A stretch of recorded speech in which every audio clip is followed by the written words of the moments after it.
Since the murder of George Floyd in the summer of 2020, there's been a lot of curiosity about how white people take in these very salient instances of Black suffering, and once they take them in, what the consequences of this is for their subsequent behavior. My name is Jennifer Chudy. I am a political scientist, and I am the assistant professor of political science at Wellesley College. I'm curious in investigating a very specific outcome, a political outcome. Do white people who carry sympathy over Black suffering tend to vote more in line with those views? Do they protest? Do they donate money to candidates who are going to prioritize racial justice issues? Over the past few years, especially since the murder of George Floyd, there's been a lot of interest in how white Americans take in these events and whether they have genuinely sympathetic reactions to those types of atrocities. So at Russell Sage Foundation, I will be focusing on white racial sympathy for Black Americans and the consequences of this on their political behaviors. So do they vote more? Do they protest? Do they donate to campaigns of racially progressive candidates?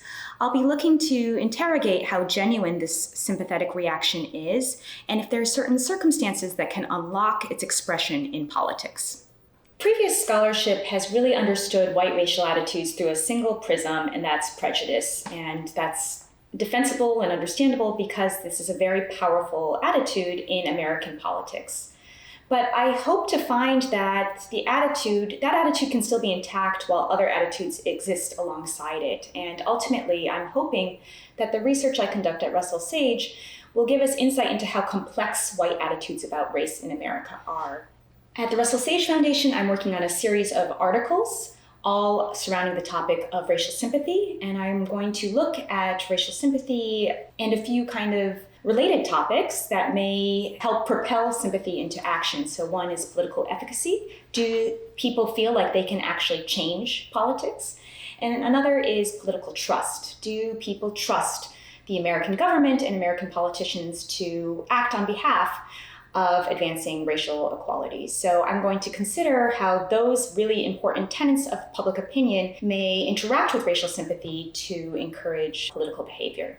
As a political scientist, my understanding of the American political context and system is only enriched when I talk to my colleagues here who are sociologists, historians, legal scholars. I value their contributions and their insights, but what I really value is having this community in New York City in particular, because the city provides an unparalleled opportunity to reflect on really stimulating events and institutions and exhibits that I think that's what makes this experience so unique and really fulfilling.